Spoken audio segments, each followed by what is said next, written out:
Channel पर। आज की क्लास में करवाने वाले हैं कक्षा 2.4 एक्सरसाइज का हम क्वेश्चन नंबर 10 कराने वाले हैं। क्वेश्चन नंबर 10 में इसका फर्स्ट पार्ट दे रखा है, इसका सॉल्यूशन करेंगे कि निम्नलिखित में प्रत्येक का गुणनखंड कीजिए। सिर्फ इसका गुणनखंड करना है हमको। तो गुणनखंड कैसे करेंगे? अब इसको गुणनखंड निकालने के लिए हमें पता होना चाहिए, ये देखो क्यूब के फॉर्म में दे रखा है।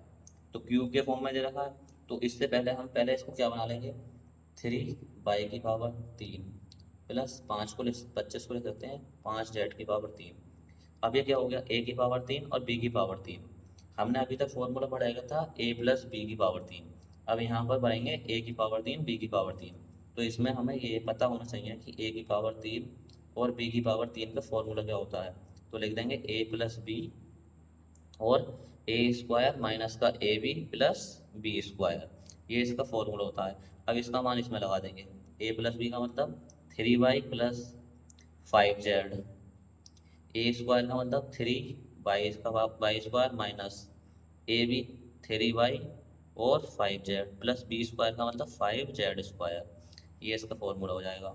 तो 3/5z। अब इसका खोल देंगे इसको, 3 का स्क्वायर मतलब 9y स्क्वायर माइनस का 15y z प्लस का 25z स्क्वायर, ये इसका फॉर्मूला, ये प्रसारित रूप हो जाएगा, मतलब गुणनखंड रूप हो जाएगा। तो सिर्फ हमें क्या करना है, सिर्फ हमको पता होना चाहिए कि a/3 और b/3 का फॉर्मूला क्या होता है। इस फॉर्मूले से ये क्वेश्चन हो जाएगा।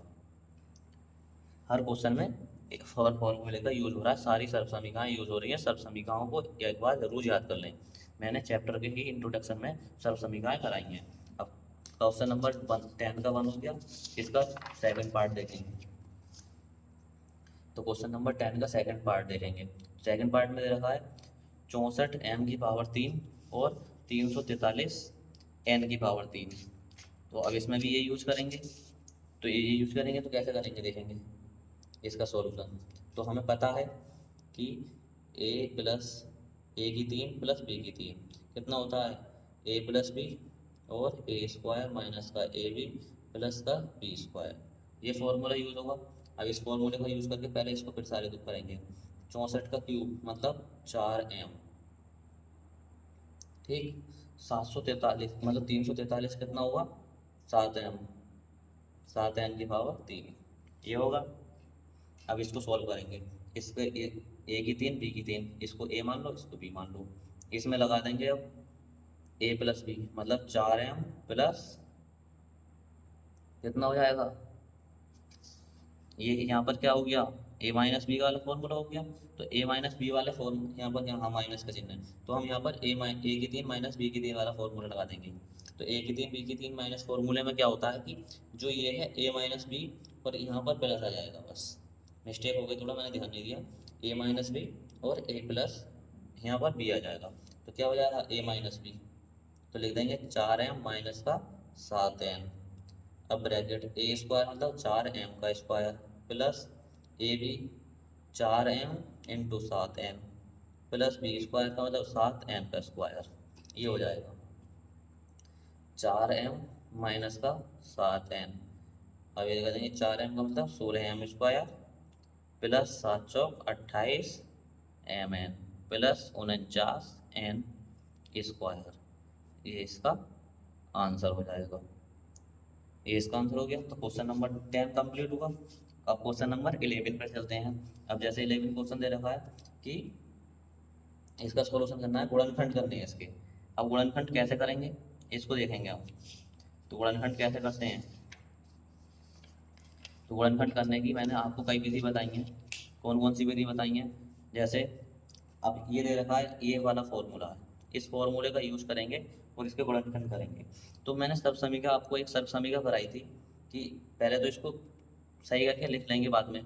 पहले इसका सर्वसमीका थी कि a/3 plus b/3 plus c/3 minus का 3abc, उसमें एक्स वाई भी थे, ए बी सी ले सकते हैं, एक्स वाई ले सकते हैं।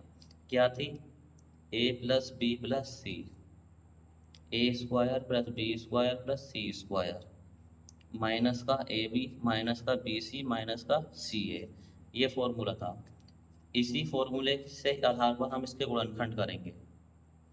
तो इसको कैसा लिख लेंगे हम, ये 3x की पावर 3 हो जाएगा, ये y की पावर 3 हो जाएगा, प्लस z की पावर 3 हो जाएगा, और ये 3 इंटू 3a मतलब 3x/z होगा, ये हो जाएगा। अब इसको इस रूप में लिख देंगे, तो इस रूप में कैसे लिखेंगे, a प्लस बी मतलब 3x plus Y plus Z, ये आ गया। अब क्या, ए स्क्वायर का मतलब 3x² प्लस बाई, बी का स्क्वायर मतलब बाई स्क्वायर, प्लस जेड का मतलब क्या हो गया, Z², सी का मतलब Z², माइनस का ए बी 3x और 3y, 3x और y, माइनस का B C y into Z, minus का सी ए जेड इंटू 3x, ये आ जाएगा। ठीक, ये आ गया। अब इसको आगे सोल्व करेंगे, आगे के सोल्व दे रखा है, आगे सोल्व कर लेंगे इसको। तो 3x plus Y plus Z, ये आ गया। अब यहाँ से 3x² मतलब 9x² plus y² plus z² minus 3xy minus का yz माइनस का 3zx, ये इसका प्रसारित रूप हो जाएगा। ऐसे ही हमने पहले कुछ क्वेश्चनों में करा जो इसका होता है, तो ये हो गया इसका। इसी तरीके से हम कर सकते हैं। तो क्वेश्चन नंबर 11 था, इसका गुणनखंड हमने बना लिया।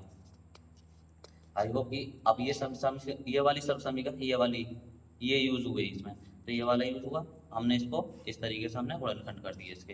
इसमें आगे तो कर नहीं सकते, यही इसका आंसर हो जाएगा, यही इसका आंसर हो जाएगा। अब क्वेश्चन नंबर इसका सेकंड ये दे रखा है, 11 क्वेश्चन था ये। तो 11 क्वेश्चन में हमने गुणनखंड बनाने थे, इसके गुणनखंड बना दिए। आई होप कि आपको ये समझ में आया होगा। ठीक, अब क्वेश्चन नंबर 12 पर चलते हैं। क्वेश्चन नंबर 12 दे रखा है इसमें। अच्छा चलो, अब क्वेश्चन नंबर 11 था। आई होप कि आपको क्वेश्चन समझ में आया होगा 10 और 11 के लिए। अब क्वेश्चन नंबर 12 के लिए डिस्क्रिप्शन में लिंक है, आप वहाँ से जाके क्वेश्चन नंबर 12 देख सकते हैं। आई होप कि ये क्लास आपको अच्छी लगी होगी। मिलते हैं नेक्स्ट वीडियो में।